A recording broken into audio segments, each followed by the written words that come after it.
I don't think the news is that credible. There's just some stuff that's like blatantly false on the news. The local news I trust, the national news I'm not so sure about. There's so much going on, you never know who to trust.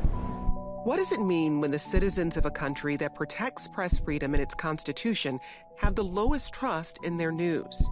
A free and independent press is the heartbeat of democracy.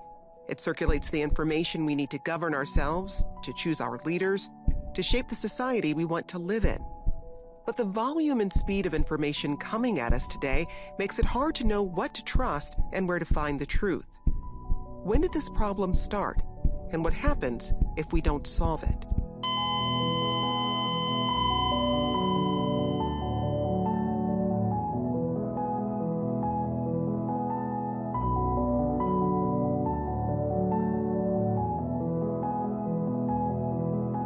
Trust has been declining for decades. When you ask people how much faith they have in the mass media to accurately and fairly report the news, the numbers have been going the wrong direction and continue to go the wrong direction.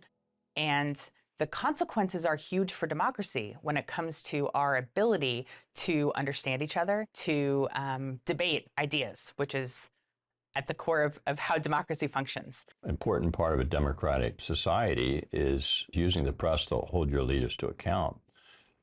Business leaders or government leaders and leaders of all the important institutions in the community.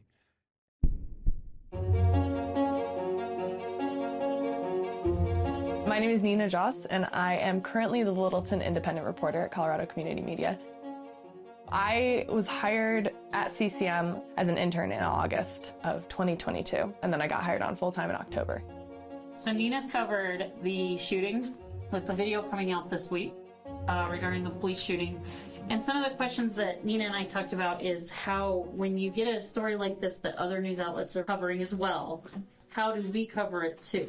So I rewatched it, and based on that information, when the audio comes on, means that he pressed the button after he shot the guy, which is not good, probably. Yeah. Like, he really should have turned that on before he shot the guy. Yeah. So I'm not hiding that. In the story I say he turned the camera on right after he shot him. So I am still including those things, but I'm also including the context of why was there no audio? Well, it's not because he didn't turn it on at all.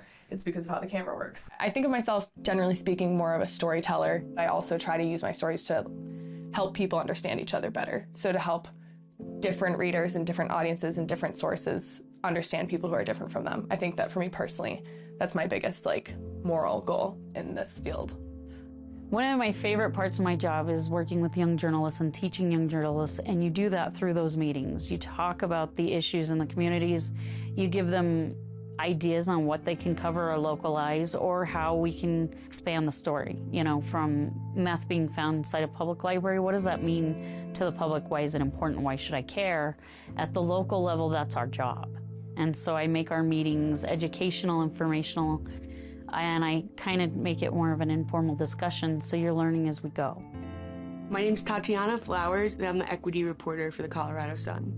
I've always excelled in communications-based things like writing and reading. It felt like a profession where I could possibly change people's lives or make things better for people collectively, and so that's why I chose it. I try my best in the beginning of interviews to ask if the person I'm interviewing has ever dealt with a reporter, because the majority of people have never met a reporter. And I think the approach of just not talking over them, really centering them, recording it so it's right, and just trying to look at things with a critical lens, I think that makes people feel safer in an interview, and just knowing that you really care about the issue. Journalism cannot operate without this relationship of trust, because one, we're relying on sources to trust us to tell their story, and then our audiences need to trust us to relay that information accurately. Newsrooms are facing increased challenges when it comes to getting people to be a source for a story. So that we see that true in really high-profile ways where public officials decide, I don't need to talk to a journalist. I can get my message out by myself. Why would I go through this third person and somehow trust them to edit me accurately and to get the most important part of the messages out when I can just go on social media and probably get more views? But journalists are also facing that from regular people, that when they pop into a small business to ask questions about the new traffic pattern in town, they're sometimes faced with potential sources who are suspicious of journalists' motives and integrity and are just wary of even talking to them at all.